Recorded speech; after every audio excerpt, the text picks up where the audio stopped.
биднийг дэмжиж subscribe дараарай. Намайг инхэ гэдэг. Хөдөөнөөс хотод орж ирээд ажид хайж нилээд хэд хонов.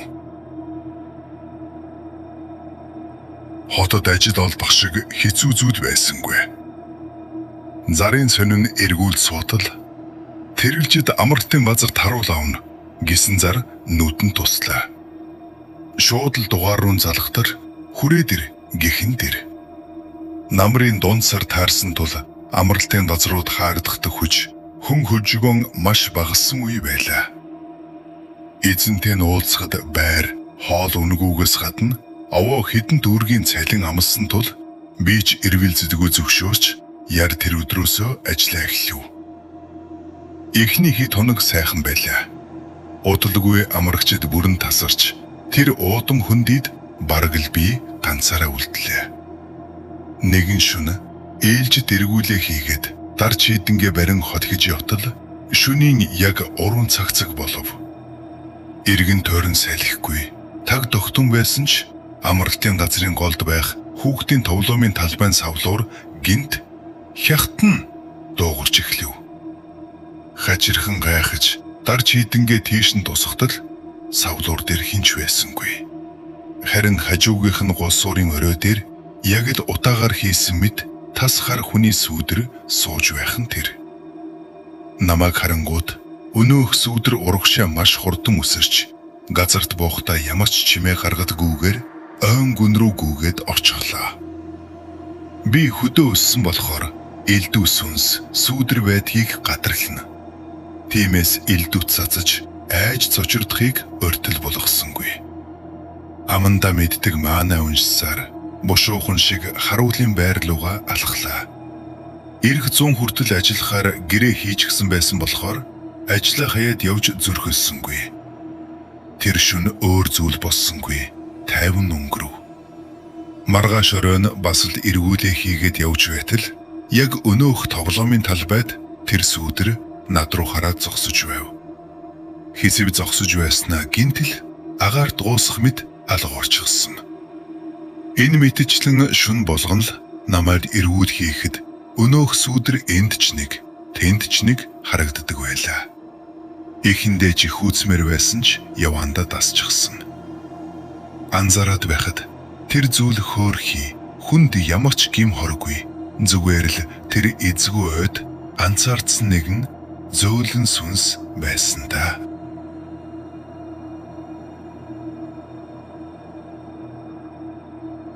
Би таксины жолооч хүнхтэй. Тэр орой хотоос хэдүү хүн суулгаад тэрэлжийн зүг хөдөлгөө. Шөнө орой болсон ч хідэн цаасны ашиг бодож замын хол гэж цаарлсангүй. Тэрэлжийн гэрэл кадгих газарт амрагчдыг нь буулгаж өгчхөд шүн дунд ганцаараа хот руу буцаж явлаа.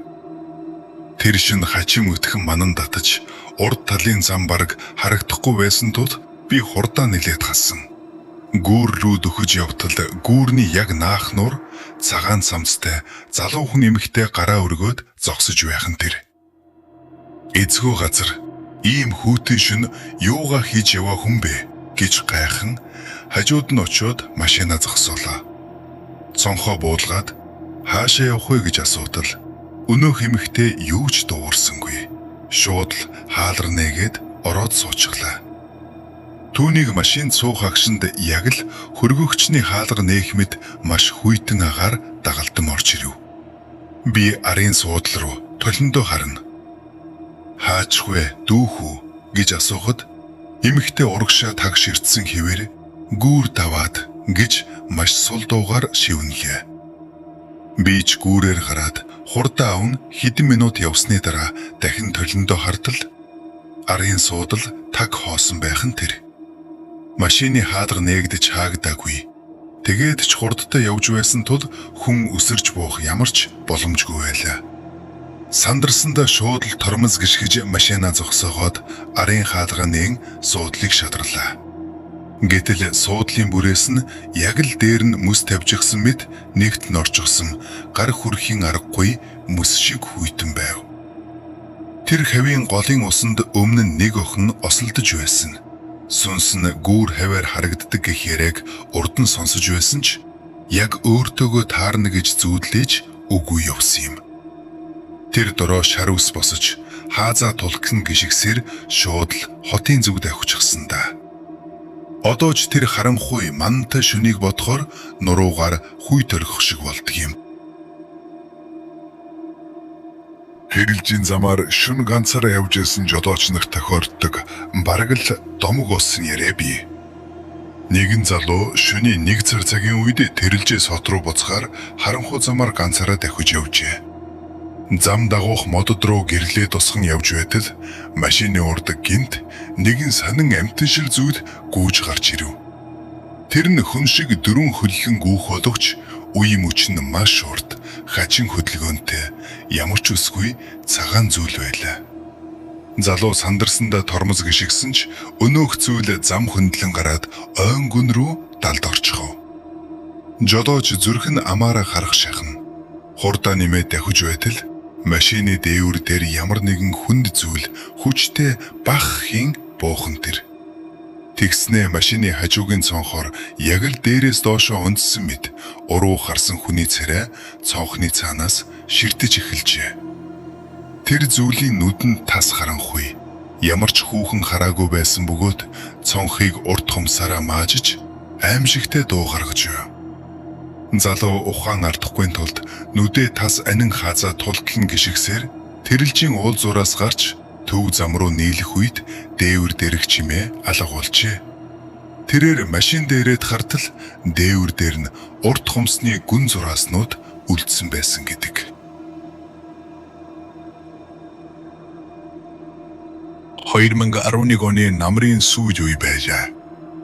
Улаанбаатараас Ходгүй орших горих тэрэлжийн байгалийн зохицлборт газар таялж, амарт зугаад хүмүүсийн хөл тасарч, уулын ам хөндөгөөр зэвэргэн хүүтэн салхи хэсгэрж эхэлсэн өдрүүд. Тэр үед 27 настай байсан инхтэр залуу найзуудтайгаа хамт амралтын өдрөөр тэрэлж рүү явхаар тохиролцжээ. Тэдний зорилго тун энгийн. Ууланд майхан барьж хоноод байгалийн зураг арч шүн түүдэг гал тойрон хөвжилдөх байв. Орой нар жаргах хаалтад тэд голын эрэг дагуу мод өтгөн ургасан нам гүм нэгэн зилүүд газрыг сонгон майхнаа босгоцгоолоо. Тэнгэр сэлмэг байсан ч уулсын сугаар үж мэдэг бүдгэр хөтгөн манан суунаглаж эргэн тойрон нэг л жихүүдэс төрүүлэм аниргүй орчинд уусжээ. Шүн дунд өнгөрөх үед түүдэг гал аажмаар нурмлаж гадаа хүүтэрсэн тул бүгд майхан доорж унтлаа.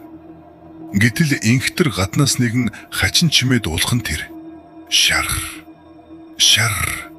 Яг л хин нэгэн хуурай ус, унсан навчин дээгүр ямар нэг зүйл чирэн алхаар шиг.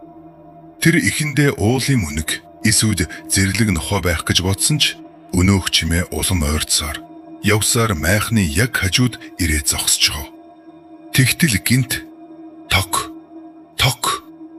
Майхны нэмгэн даавууг гаднаас нь хин нэгэн урт хумсаараа зөөлөн тогших чимээ гархан тэр. Найзууд нь хэдийнэ гүн нойрондоо дарагдсан байсан тул инхтэр ганцаараа амьсгаагаа дарна зүрх нь амаараа гарах мэт чагнан хэвдэв. Гадаа ямар ч амьд амьтны амьсгалах чимээ сонсогдохгүй байлаа. Удалгүй майхны гаднаас эмэгтэй хүний намуухан амьгүй мэт хүүтэн хоолой сонсогдов. Инхтрөө гараад ирээч гэв инхтрийн нуруугаар мөсөн ус дагах шиг болж шар усан бослоо. Учир нь энэ зилүүд хүндийд тэднээс өөр ямар ч хүн байх ёсгүй байв. Тэрээр айдсаа барьж ядан майхны цахилгааныг маш зөөлөн сөхөж дадагш шагайвал. Хэдхэн метрийн цаана урд хар үстэй цагаан дээлтэй эмэгтэй хөдөлгөөнгүй зогсож байхан тэр. Нүүр нь үсэндээ хасахлагдаад харагдахгүй. Толгой нь үхмэл байдлаар доош унжжээ.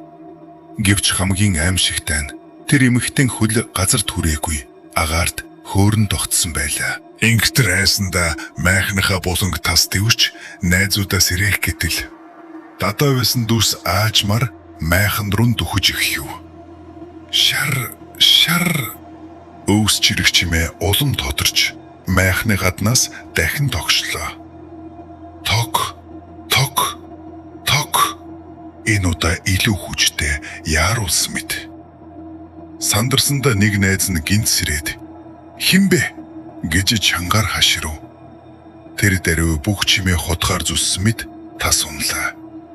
Гадаа тагчиг нам гүм.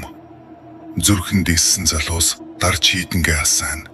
Би биенээ түшин гадарш гарц харуул. Иргэн тойронд хинч байсангүй. Гэвч майхны яг хажуугийн нойтон шавар дээр хүнийхч биш, амьтныхч биш, урд хуруутай хачин амьтны гимээр гүм мөрнүүд үлдсэн байлаа. Тэд тэр шин огт унтаж чадлагүй, үүр цайхыг хүлээж, өглөөний улаан нарнаар ямаач өдөгтөө хураалгүй шууд л хотын зүг яарн оджээ. Хожим нь инхтэр тэр болсон явдлыг нутгийн нэгэн анчин өвгөнд ярихад өвгөн тамхи нэг сорсноо санаа алдан ингэж хэлсэн гэдэг. Тэр хавийн уулын аманд шөнөөрөө ганцаараа эсвэл цөөхүлээ явж болдоггүй юм. Эрт урд цагт ууланд төөрж үхсэн нэгэн бүсгүй сүнс тэнд хоргодом үлдсэн гэж хөгшчүүл ярьдаг байсан. Тэр урьжихгүй зочинтой таарчтэй гисэн гэдэг.